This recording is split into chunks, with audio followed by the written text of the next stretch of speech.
D&D.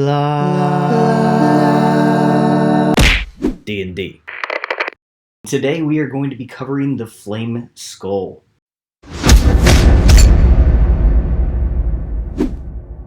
And at the same time, I'll be talking about a unique Flameskull that goes by the name of Barnabas. First off, let's go over how to make a Flameskull. Step 1, acquire yourself a dead wizard.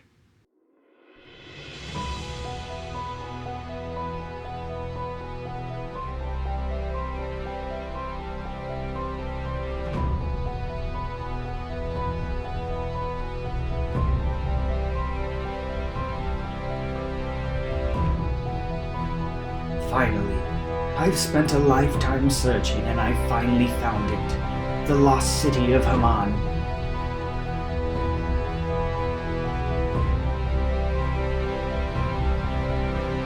I better be careful and check for traps.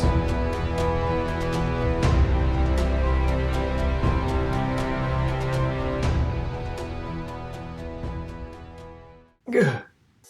What you say? Oh, that you only meant well, 'cause you did.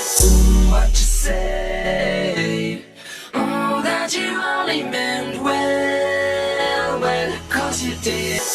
What you say? Oh, that you only meant well, 'cause you did.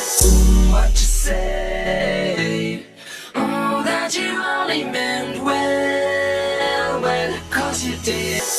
What you say? Oh, that you only meant well, 'cause you did. You are what you have become. Oh, that you only Must take your place in the circle of life. 'cause you did. What you say? Oh, that you what did she say?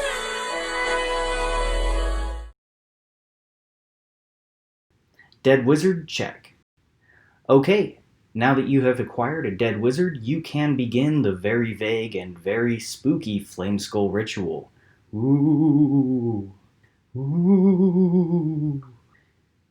And now that you've completed the ritual, you have yourself a Flameskull. Yep, pretty easy. It's only 2 steps.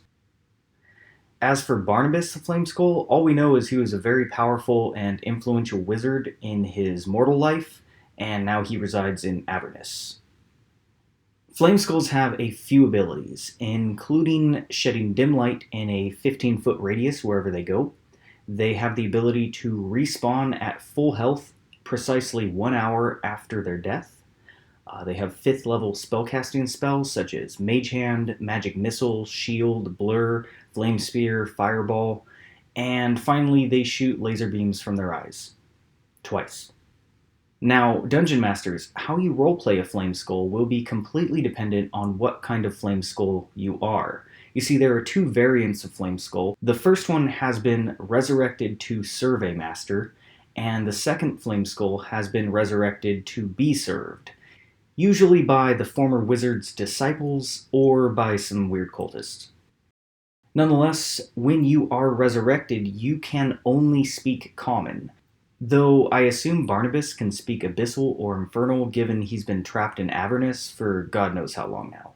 And finally, all Flameskulls are forgetful of their former lives.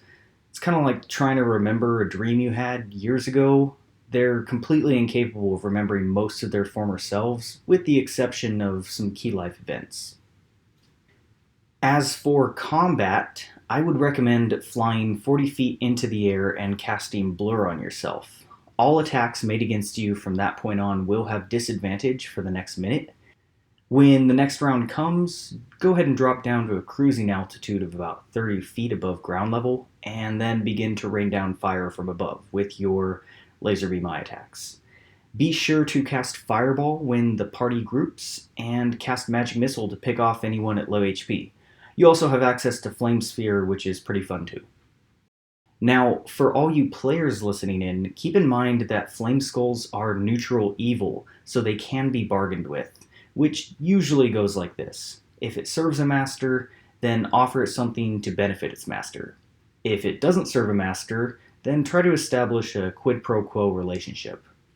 And if diplomacy doesn't work and you have to resort to combat, try to lure it into an enclosed space and limit its maneuverability. Keep in mind that Flameskulls are immune to cold, fire, poison, fear, charms, paralysis, and being knocked prone, so don't try any of that. And finally, they do come back to life in 1 hour if a good alignment player doesn't sprinkle them with holy water after their death. So be sure to do that.